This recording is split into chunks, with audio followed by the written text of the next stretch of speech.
அபாய கட்டத்தில் 15 மாவட்டங்கள் காணப்படுகிறது. ஒரு 15 மாவட்டத்தில் மிக கனமழை முதல் அதி கனமழையினுடைய தீவிரம் ரொம்பவே அதிகமாக இருக்கும்.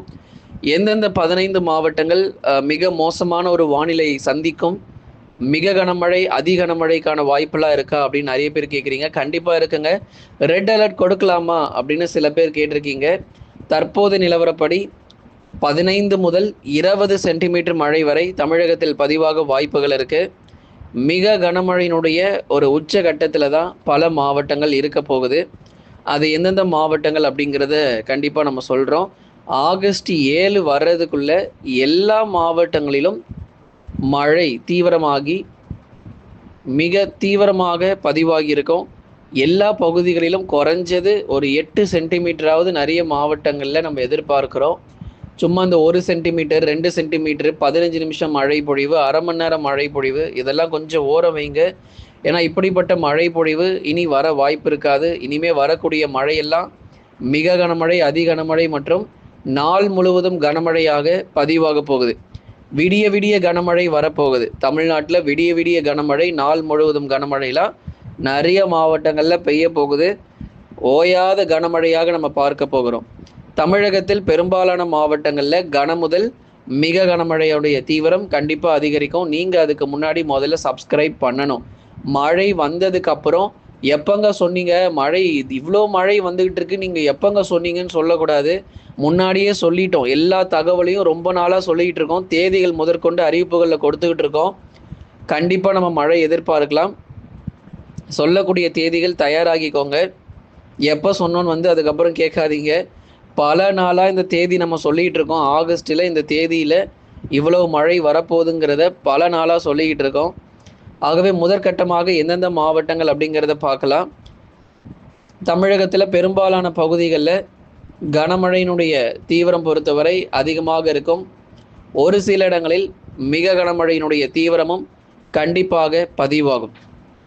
வட தமிழகத்தில் பெரும்பாலான இடங்களில் மிக கனமழைக்கான வாய்ப்பு, ஓரிடங்களில் அதி கனமழையும் பெய்யும். நண்பர்களே, வட தமிழகத்தில் இருக்கக்கூடிய சென்னை, திருவள்ளூர், காஞ்சிபுரம், செங்கல்பட்டு, விழுப்புரம், கடலூர், புதுச்சேரி மற்றும் காரைக்கால் நம்ம எடுத்துக்கிட்டோம் அப்படின்னா, சென்னை, திருவள்ளூர், காஞ்சிபுரம், செங்கல்பட்டில் மிக கனமழை வரை இருக்கும். ஆனால் கடலூர், விழுப்புரம், கள்ளக்குறிச்சிலாம் சில இடத்துல அதி கனமழை கூட பெய்யலாம். அதற்கான சாதகமான சூழ்நிலை அதிகமாகவே இருக்குது. அதே மாதிரி விழுப்புரம் மாவட்டத்தில் பல்வேறு இடங்களில் மிக கனமழையினுடைய தீவிரம் புரட்டி போடும். உள் மாவட்டத்திலும் பல இடங்களிலும் கனமழை ரொம்பவே தீவிரமாக போகுது. கண்டிப்பாக நம்ம சொல்கிறோம் எங்கெல்லாம் மழை வாய்ப்பு இருக்குன்னு. ஒன்றும் இல்லைங்க, இன்றைக்கு பொறுத்த வரைக்கும் கனமழையாக ஆரம்பித்து வரும் நாட்களில், அதாவது ஆகஸ்ட் 3, 4, 5 தேதிகள் முழுவதுமாக கனமழையினுடைய தீவிரம் அதிகரித்து அதி கனமழை கூட எதிர்பார்க்கிறோம். தாழ்வான பகுதிகள் கண்டிப்பாக சிக்க போகுது. தாழ்வான பகுதிகள் எல்லாமே மழை தண்ணீர் சூழ்ந்து காணப்படும். இது நவம்பர் மாதமா இல்லை ஆகஸ்ட் மாதமா அப்படின்னு ஒரு கேட்கிற அளவுக்கு மழை பொழிவு இருக்கும். தொடர்ந்து நம்ம பார்க்கலாம். வட தமிழ்நாடு முழுவதுமாக மிக கடுமையாக பாதிக்கப்படும். வேலூர், திருப்பத்தூர், ராணிப்பேட்டை மற்றும் திருவண்ணாமலை மாவட்டத்தில் எந்த அளவுக்கு வெயில் அதிகமாக இருந்துச்சோ அதை விட 3 மடங்கு மழை பொழிவு. அதே தான் கடலூர், விழுப்புரத்துலையும் எந்த அளவுக்கு வெயிலுடைய தாக்கம் கொடூரமாக இருந்ததோ அதை விட 3 மடங்கு மழை பொழிவு கொட்டி தீர்த்துட்டு போக போகுது. கவலையே படாதீங்க. நமக்கு வட தமிழக உள் மாவட்டத்தில் மற்ற இடங்கள் கிருஷ்ணகிரி, தருமபுரி, சேலம், கரூர், நாமக்கல், திருப்பூர் மற்றும் ஈரோடு மாவட்டங்கள், கிருஷ்ணகிரி, தருமபுரி, சேலம், கரூர், நாமக்கல், திருப்பூர் மற்றும் ஈரோடு மாவட்டங்களில் பெரும்பாலான பகுதிகளில் கனமழையும் ஓரிரு இடங்களில் மிக கனமழையும் எதிர்பார்க்கலாம். திருப்பூர், ஈரோடுலாம் நல்ல மழை கிடைக்க போகுது. திருப்பூர், ஈரோடு, சேலம், கிருஷ்ணகிரி, தருமபுரிலாம் மிக கனமழை வரைக்கும் எதிர்பார்க்கிறோம். அதனால தான் சொல்கிறோம் வட தமிழ்நாட்டில் எல்லா பகுதிகளிலும் மழை பொழிவு தீவிரமாக இருக்கும் அப்படின்னு. அடுத்ததாக நம்ம பார்க்க போகிறது டெல்டா மாவட்டங்கள். ரொம்ப நாளாக கேட்டுட்டு இருந்தாங்க, எங்களுக்கு இந்த மாவட்டங்களில் மழை வருமா வராதாங்க, மழை ரொம்ப நாள் ஆகுதுங்க அப்படின்னு சொல்லி. இப்போ வரும் பாருங்க, ஆகஸ்ட் 3லிருந்து 5 தேதிகள் ரொம்பவே தீவிரமான மழை பொழிவுகள். மயிலாடுதுறை, நாகை, தஞ்சை, திருவாரூர், அரியலூர், பெரம்பலூர், திருச்சி மற்றும் புதுக்கோட்டையில் எல்லா பகுதிகளிலும் கனமழை பெய்ய போகுது. அதில் எந்த மாற்று கருத்தும் இல்லை. எல்லா பகுதிகளிலும் கனமழை பெய்ய போகுது. சாதாரணமாக நம்ம எடுத்துகிட்டு போக முடியாதுங்க. ஆமாம், இன்னும் ஒரு 1/2 மணி நேரம் பெய்யும், அப்படி இல்லைன்னா ஒரு 1/4 மணி நேரம் பெய்யும். இதுக்கு எதுக்கு இவ்வளவு அப்படின்னு மட்டும் கேட்டுறாதீங்க. மழை வந்த அப்புறம் பாருங்க எத்தனை பேர் கமெண்ட்ல போட போறீங்கன்னு. ஆமா ப்ரோ, நீங்க சொன்ன மாதிரியே ரொம்ப ஒரு மோசமான மழை பொழிவு வந்துகிட்டு இருக்குன்னு எல்லாருமே நீங்க சொல்ல தான் போறீங்க கமெண்ட்ஸ்ல. அதை நம்ம பார்க்க தான் போகிறோம். டெல்டா மாவட்டங்கள் எல்லா பகுதிகளிலும் கனமழை தீவிரமா இருக்கும். வெள்ளத்தில் மூழ்குமா அப்படின்னு சில பேர் கேட்டிருந்தீங்க. டெல்டா பொறுத்தவரை கனம் முதல் மிக கனமழை. ஆனால் வட தமிழ்நாடு தான் வெள்ளத்தில் மூழ்கிறதுக்கான வாய்ப்பு ரொம்பவே அதிகமாக இருக்கு. தென் மாவட்ட பகுதிகள் மதுரை, திண்டுக்கல், விருதுநகர், சிவகங்கை கனமழை வரை தொடர்ந்து எதிர்பாருங்க. விட்டு விட்டு ஒவ்வொரு நாளும் பரவலாக கனமழை கிடைக்கும். ராமநாதபுரம், தூத்துக்குடி, திருநெல்வேலி ஆகிய மாவட்டங்களிலும் பரவலாக கனமழை பதிவாக வாய்ப்பு இருக்கு. எந்த மாவட்டமும் விட போறதில்ல. குறைஞ்சது ஒரு கனமழையாவது பதிவாகிட்டு தான் இந்த சுற்று மழை பொழிவு முடிவடையும். தென் மாவட்டங்கள் மதுரை முதல் தூத்துக்குடி வரை இருக்கக்கூடிய அனைத்து தென் மாவட்ட பகுதிகள், விருதுநகர் போன்ற மாவட்டங்கள் எல்லாமே மிதமானதிலிருந்து கனமழை வரைக்கும் எதிர்பார்க்கலாம். சில இடங்களில் கனமழையும் வெளுத்து வாங்கும்.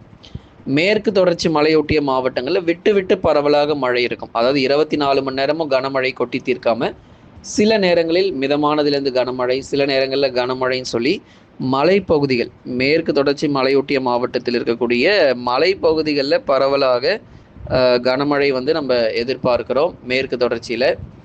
அதே மாதிரி கன்னியாகுமரி மாவட்டங்களை தொடர்ந்து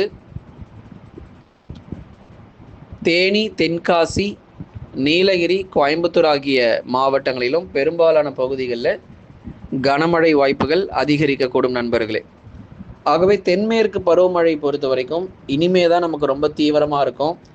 ஏற்கனவே கர்நாடகா, மகாராஷ்டிரா, கேரளா போன்ற மாநிலங்களில் அதிகளவு மழை புரட்டி போட்டது.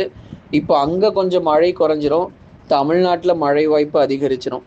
இப்போ அதுதான் நடக்க போகுது. கேரளாவை விட இப்போ தமிழ்நாட்டில் அதிகளவு மழை பெய்ய போகுது. கர்நாடகா மற்றும் மகாராஷ்டிரா மாநிலத்தை விட இப்போ வரும் நாட்களில் தமிழ்நாட்டில் தாங்க அதிக அளவு மழை பெய்ய போகுது. அதி கனமழை எச்சரிக்கை நிச்சயமாக இருக்கும். அதில் குறிப்பாக நம்ம ஏற்கனவே சொன்ன மாதிரி 15 சென்டிமீட்டருக்கும் மேலாக நமக்கு மழை வாய்ப்பு இருக்குது. சில மாவட்டங்கள் 20 சென்டிமீட்டர், 23 சென்டிமீட்டர் மழை கூட பெய்யலாங்க. அந்த அளவுக்கு இப்போ வரும் நாட்கள் மழையினுடைய தீவிரம் இருக்கும். தொடர்ந்து எதிர்பாருங்க. தென்மேற்கு பருவமழை ரொம்பவே தீவிரமாக இருக்குது. வடகிழக்கு பருவமழை நமக்கு எந்த அளவுக்கு இருக்குமோ அதே போல தான் இந்த மாதத்திலும் நம்ம கனமழை வந்து ரொம்ப தீவிரமாக இருக்கும். எல்லா மாவட்டத்தினுடைய பேரு நம்ம அறிவிச்சிருக்கிறோம். எல்லா மாவட்டங்களிலும் கனமழை கண்டிப்பாக கிடைக்கும். தமிழகத்தில் இனிமே தாங்க கனமழையினுடைய ஆட்டமே ஆரம்பிக்க போகுது. இதுவரைக்கும் பெய்ததெல்லாம் ஒரு சாதாரண ஒரு லேசான மழை தான். இப்போ வரக்கூடிய மழை தான் அதிக அளவு இருக்கும். அதே மாதிரி வட மாநிலங்கள், குறிப்பாக இந்தியாவில் இருக்கக்கூடிய வட மாநிலங்களில் பெரும்பாலானங்களில் பருவமழையினுடைய தீவிரம் அதிகரித்து காணப்படும். அதே சமயங்களில் தமிழகத்திலும் பலத்த மழைக்கான வாய்ப்புகள் அதிகரிக்கும். தொடர்ந்து இந்த மழை பொழிவு ஆகஸ்ட் 8, 9 வரைக்கும் நீடிக்க போகுது. ஆகஸ்ட் 6, 7 வரைக்கும் உங்களுக்கு மிக கனமழை தீவிரமாக இருந்தாலும் அதுக்கடுத்து ஆகஸ்ட் 10ஆம் தேதி வரைக்கும் விட்டு விட்டு பரவலாக மழை பொழிவும் தொடர்ந்து எதிர்பார்க்கலாம். லைக் பண்ணுங்கள், மறக்காமல் சப்ஸ்கிரைப் பண்ணி தொடர்ந்து சப்போர்ட் பண்ணுங்கள்.